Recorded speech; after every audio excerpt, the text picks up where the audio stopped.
नमस्कार, मैं हूं दीपिका। आप देख रहे हैं देश का number 1 digital news channel VK news. जब भारतीय मीडिया पीएम मोदी की तारीफ करता है या उनके पक्ष में बोलता है तो लोग उसे गोदी मीडिया कहते हैं। गोदी मीडिया का दो मतलब होता है, पहला मोदी का उल्टा गोदी यानी कि मोदी गोदी, और दूसरा सरकार की गोद में बैठ जाने वाला मीडिया। क्योंकि जब मीडिया सरकार की गोद में बैठ जाएगा तो सरकार से सवाल कैसे करेगा। लेकिन अगर विदेशी मीडिया बीजेपी की और पीएम मोदी की मुरीद हो जाए तो उसे क्या कहेंगे।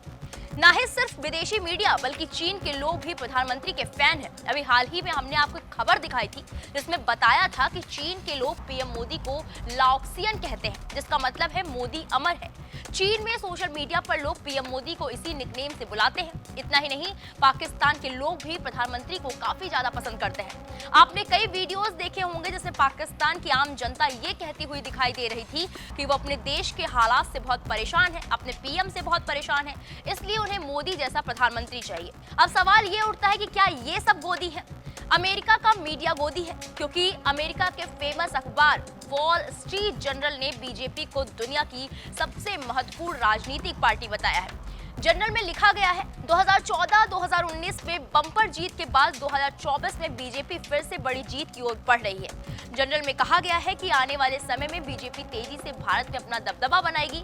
अमेरिकी नजरिए से भी बीजेपी सबसे महत्वपूर्ण विदेशी पार्टी, लेकिन इसे कम समझा गया है। साल 2014 और 2019 में लगातार 2 जीत हासिल करने के बाद भारतीय जनता पार्टी साल 2024 में होने वाले चुनाव में भी लगातार तीसरी जीत की तरफ आगे बढ़ रही है।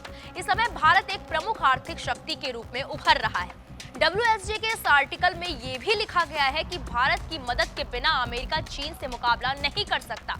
इस आर्टिकल में छपे लेख के पीछे एक बड़ी वजह ये भी है कि अमेरिका जानता है कि उसका सबसे बड़ा दुश्मन चीन है और भारत की मौजूदा सरकार यानी कि पीएम मोदी ही चीन को सीधा कर सकते हैं, उसको उसकी औकात में रख सकते हैं। क्योंकि पीएम मोदी का लहजा इंटरनेशनल कूटनीति को लेकर अग्रेसिव है और इससे पहले कांग्रेस की सरकार का लहजा नरम रहा है। अब इससे इत्तेफाक कहें या फिर कुछ और, क्योंकि पूर्व प्रधानमंत्री पंडित नेहरू के कार्यकाल में भारतीय क्षेत्र पर चीन ने कब्जा कर लिया था और अभी हाल ही में राहुल गांधी ने भी चीन की तारीफ करते हुए कहा था कि चीन सद्भावना की बात करता है। एक दुश्मन देश की तारीफ करना सॉफ्ट कूटनीति नहीं तो क्या है। पीएम मोदी अपने दुश्मनों के लिए कितने अग्रेसिव है यह आप सभी अच्छे से जानते हैं, इसलिए अमेरिका और वहां की मीडिया पीएम मोदी की मुरीद है। अब इस पर मोदी का विरोध करने वाले क्या कहेंगे। फिलहाल इस खबर में इतना ही, बाकी बड़ी खबरों के लिए आप देखते रहे वीके न्यूज। नमस्कार। वीके न्यूज, राष्ट्र के नाम।